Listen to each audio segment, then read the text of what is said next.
The future of thinking is changing.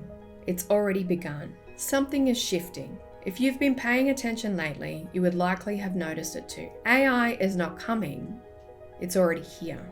And it's quietly rewiring the way we learn, think, and work. This week I attended a presentation for a North Carolina school district. The presentation was on Google Gemini and how teachers are using the Gemini gems in the classroom to assist lesson planning. AI is saving them an average of 6 hours a week. That's an entire workday. And if you're not adopting it as educators, business owners, and creatives, then we're going to be left behind. It reminds me of the late adopters of the internet. And this week I did speak to a fellow entrepreneur and she was saying that she's not going to have that happen this time. She was late to approach the computers and didn't fully grasp the significance they were going to have at the time. And AI is no different. Although AI does make the adaptation easier, it helps you along the way. But stepping into AI now versus later is others are going to be miles ahead of you. The new tech revolution is here.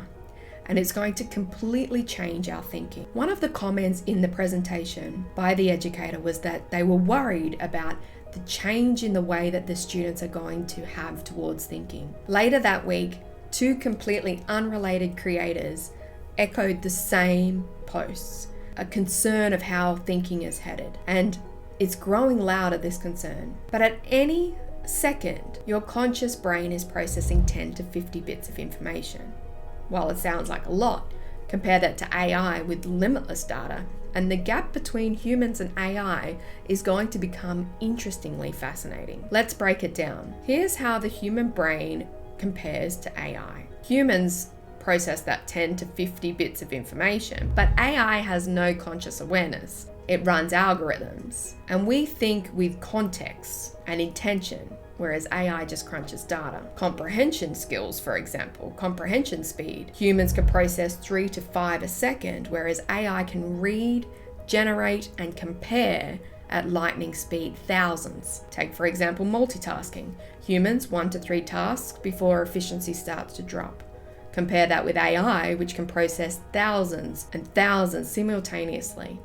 But here's the twist. Energy-wise, humans are way more efficient. It takes thousands and thousands of watts to power the AI, whereas the human brain runs off, it could be 20 watts for enough to light a light bulb. When it comes to learning, the human experience is emotional.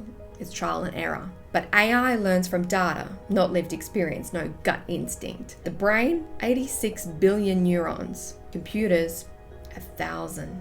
And they can access others globally. Large language models like ChatGPT, Gemini, and Claude can handle fast at scale without fatigue.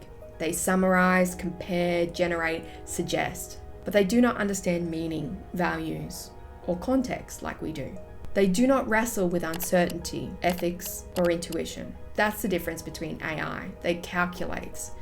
We think critically. So no, AI is not going to replace our thinking, but it will change how we think, ChatGPT. What will shift is our relationship to thinking. We're going to outsource more surface level tasks, but we'll be forced to think more critically, not less. Educators will need to move to questions and decisions rather than recalls or speed. So no, AI won't replace thinking, but it will replace those who avoid it. ChatGPT. It's an interesting time to be alive, but the good news is that teachers must move away from boring old worksheets and use critical thinking models to engage students, because it will be a muscle that needs conscious development.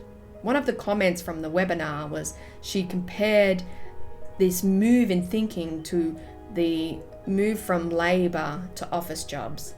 That gyms were invented because we lost muscle density, and thinking's going to be the same. That we're going to have to consciously develop our critical thinking skills in order to keep that muscle growing. We are outsourcing so much that we'll need to train this muscle consciously. Like it or not, critical thinking is becoming a skill that we must train deliberately. It always was, but we must approach it differently. Maybe our thinking needed improving all along. Maybe worksheets weren't teaching us how to think. I know this because when I've attended things as a student and things have changed my thinking, that's when I had the biggest breakthroughs. Let's be honest, a lot of people are worried about AI. It feels scary and foreign. It's fast, it's too much too soon. And yet history's been here before. Same fear with the rise of personal computers, same fear when the internet rolled out. Every time the truth is the same. The late adopters, they get left behind. It's an uncomfortable reality. If you do not choose to engage in AI now, you'll be forced to later. So yes, it is going to change our thinking because we'll do less of it. But maybe that's not such a bad thing. I've noticed my mind is a lot quieter. When someone pisses me off now, I just go to ChatGPT and I move on because I get an understanding of the human behavior. I get reassurance, and what I used to stew on, now it's just blissful nothingness.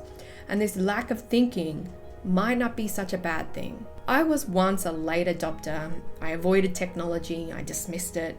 What really opened my eyes was the time savings, and when I saw this, I drew a line in the sand. When I connected it to something I was genuinely interested about, that was when the shift happened for me. That's when the magic kicked in. You can learn from curiosity instead of fighting it. Right now, building with Gemini through tinkering and problem solving and reasoning was more than learning. It's creating.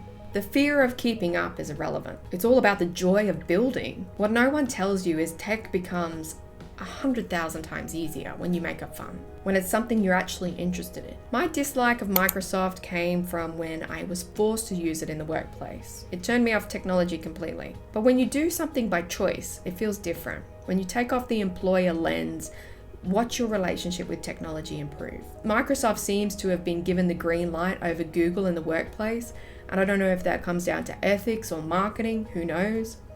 But the real shift is when you stop waiting for permission. We're in a time now where you can build and deploy anything. AI isn't the enemy, it's the key, but only if you know how to unlock it right. Don't fall behind, because adopt the tech that creates free time before it's expected of everyone. Surprise, we're all programmers now. Each action, typing, clicking, everything we're doing is feeding the data of these models. You're already training them. It's not a question of if you're involved. You are. The only question is, will you program it on purpose, or will you be programmed by others? Don't wait to react to the shift. Get on board while it's still developing, because the next generation isn't just going to think differently, they'll build differently. And you're in the ideal spot to see it all unfold. Even better, you've got front row access to the future that the next generation won't ask how we did it. They'll build what we didn't. If you want to stay up to date on the movements of digital businesses, consider subscribing. Thanks.